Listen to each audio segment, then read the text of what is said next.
Last month I went on an adventure to Gedi ruins, a place that is filled with history and archaeological significance.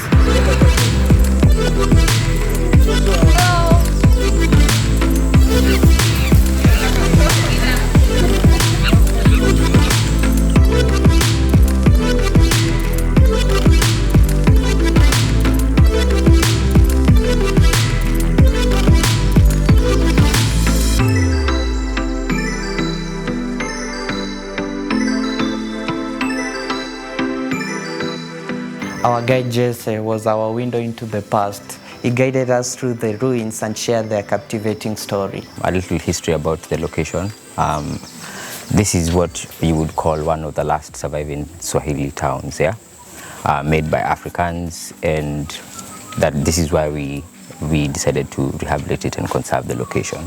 So it was a place where the Persian Arabs lived, also that it was later occupied by the Gala people from Ethiopia. And what you see here is the structure of the area. What you see in here is the inner wall, and this is the outer wall. The inner wall encompassed the rich people. In between, these were the middle class earners, and outside the outer wall were the poor people here.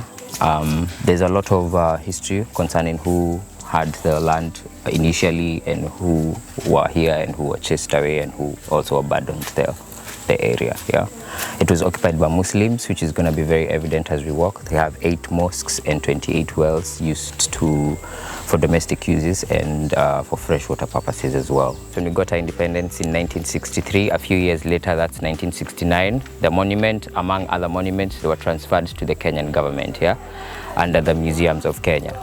The excavation of the area was done in 1948 to 1958. That's a span of 10 years because it was quite expensive with the time, the 90s, so technology wasn't that well advanced as it is right now. Excavation is still going on in this location and so many other locations related to the Swahili people, moving all the way from Malindi all the way to the coast, all the way to Mombasa, sorry. The excavated area is only 12 acres, but the whole piece of land is on 44 acres of land, yeah? So there's so much of it that hasn't been uncovered yet. But the reason why this was uncovered is because majority of the rich people, of course, most of the things that were sensible to the town were in the inner circle, which is the location that you're currently looking at, yeah? They were the owners of this land. I'm sure you know Wangozi people, Kenyan, yeah? And then Persian Arabs came through here doing trade and all that. They ended up settling here. And then a few years later, the Gala people from Ethiopia, who are very hostile, they came down here and chased away the Persian Arabs and occupied the piece of land, which later on, after a few years, they abandoned the place. So by the time the excavation was being done, they realized that nothing had been left behind. Yeah. So one of the reasons why they could identify that people who lived in this town were Muslims is examples of what we have right now, where we are right now. This is a mosque, but this was a mosque for kids. And the reason why they said it was a mosque for kids is pretty much because of these pillars that identify the number of times Islamic kids pray, yeah, in a day. 3 times. As we proceed to the rest, you'll see the differences compared to the adult one and the kids one, yeah. One thing you should be proud of, the location was made by Africans. We have been told Africans have been primitive, but you're gonna see the whole town was self-contained houses. There was engineering, there were things like dispensers and all that, so be ready. This is the longest conduit to any of the cisterns and the setup that they used. What they used to do, they basically used to get water from this well, which was dug by the poor people. Not slavery, it's just basically terms of business here. Then the water was put hapa. There was a pot that was here. They found scissors in here, which tells us that the people of the 10th century, the Africans of the 10th century, were either practicing tailoring or they were shaving people. Yeah. There's another assumption that it could have been circumcision, but this being a shopping center, it doesn't seem right. Yeah, but generally, that tells you the people of the 10th century were already doing tailoring. yeah, and a bunch of other things you're about to find out. During our exploration of the ruins, we came across an intriguing site. This is where they used to place the pots containing water, a testament to the ingenuity and resourcefulness. Obviously, people of the 10th century, most of the things they had was pottery, yeah, made. It was, yeah. Our journey brought us to an expectational tree, a strangler fig tree, which is also identified as Mugumo tree. This tall, towering giant had wrapped itself around another tree, literally consuming it for its growth. The strangler fig tree is a symbol of how life is interconnected. It thrives when it embraces others, illustrating the symbiotic relationship that exists in nature. Yeah, ili kula mpaka ikaisha. Ndo hii simame, yeah? That's the same thing it's doing to the baobab, but the baobab is quite big, so that's going to take quite a while.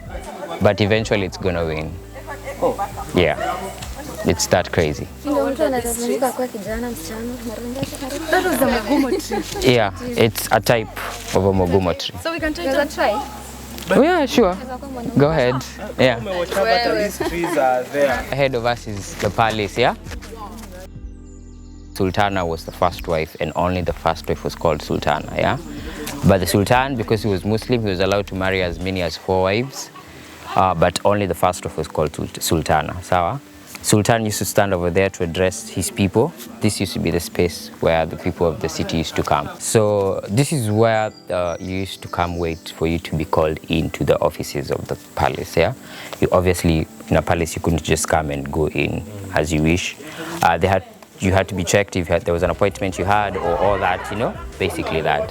So the 2 holes that you see right here, this used to be an open space, but the 2 holes that you see here, well, initially we thought these were conditioners, but from recent, I mean a month excavation, like a month ago, like I said, excavation is still going on. They found out that these were drainage or sewage systems created in the 10th century. Okay, the palace came in the 12th century, so let's just say the 12th century. Poems from China and all that. Also the Quran, yeah? This is where they've also found a few of those pages and books. In the other room, proceeds to the other room. This room, a lot of pottery related stuff was found. And after they did the carbon dating and all that stuff that helps you determine how old or what substance was in it, they found that this was the charm room. Yeah, charms. Tuliambiwa sisi wa Afrika tumeambiwa charms ni urogi. Mpaka to a point where we cannot, mtu hawezi tumia urogi for good, you know. And that's the perspective we have. Witchcraft is just negativity and evil, right? But as Africans, all along the years, some of them used charms to protect themselves from people or bad things or bad omens, or, you know. So this was a room where he used to have his charms, and he used to have his charms here because this other room, which has no window or no other entrance apart from this was the armory room where he used to keep his weapons and also expensive stuff like jewelry or money or coins. This was the room. So this would make sense for him to have the charm room before the armory room, yeah? Yes, let's proceed. On my right, we have the burial sites of the wives of the Sultan, yeah? They were buried next to him. And one unique thing about the graves is the Sultana's grave is bigger than the second wife. Let's close your eyes and give away your stress.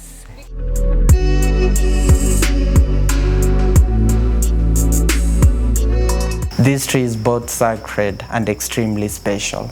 And this is one of the most unique things. One of the reasons is because of the architecture and all that. It tells you how advanced they were, and to also shape it into those shapes. Yeah, the person who died last month would be excavated, and the person who died this month would be buried. Then the person who died last month, their bones would be put on top. So when the excavation has been done, the deeper they went, the younger the bones were.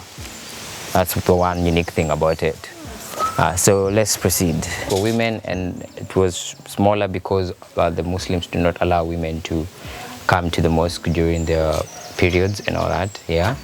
But this was the space for men. The door right there was for women. The one right here was for men, and this one here was for officials and the imam only. Yeah, you are seeing spaces on the wall. Yeah, those spaces were where they used to place their iron lamps. Yeah, and this where I'm standing inside. This used to act as a speaker, basically, you can hear the changes in my voice. Yeah, yeah. So this used to be where he used to say the recitation for them to come to the mosque and all that. Yeah, and he used to stand over here, which is called a mirimba, something like that, and he used to address the people from standing here. And the reason why it's called the fluted pillar is because the design or the architecture look of that pillar. Yeah? When you go to Ethiopia, you're going to find those fluted pillars are very common. So that also signs that the Gala people from Ethiopia are here. Yeah? Africa, they found out that the ships that Africans used to make haikuwa inatengenezwa na msumari mahali popote. Yeah, and they used to go all the way to India and Oman and come back. Yeah. Yes. These people are very advanced. They were very civilized. Yes. And smart. So this is one of the last locations that we're gonna see is where the ships were being constructed. Big names, the architectures of building the boats was buried there. Nilikuwa nimwambia kuhusu strangler fig tree. That's a better evidence of what it happens. Mona, ina occupy the ground part, inaenda encroach the whole plant. Ita-consume mpaka idedi. Ita-consume mpaka ikufe. Terrapins are generally a species of turtles, or rather a close relative of turtles.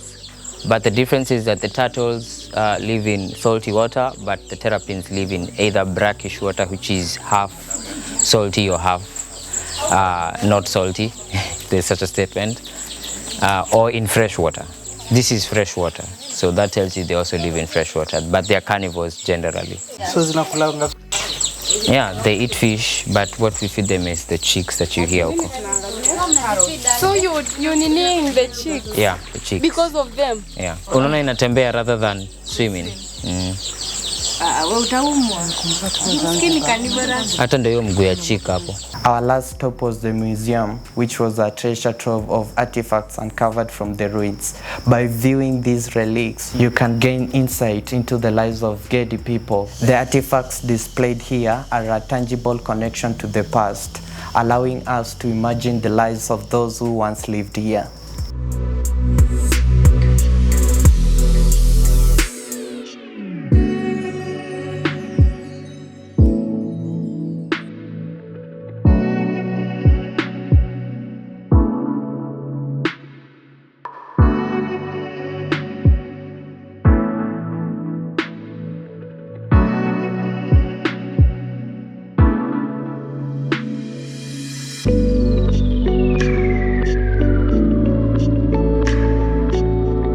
Shona, the whole thing. That includes this. This is thatched. Most people use linen, but this is thatched. Na hivyo ndo walikuwa wanaenda paka India na wanarudi.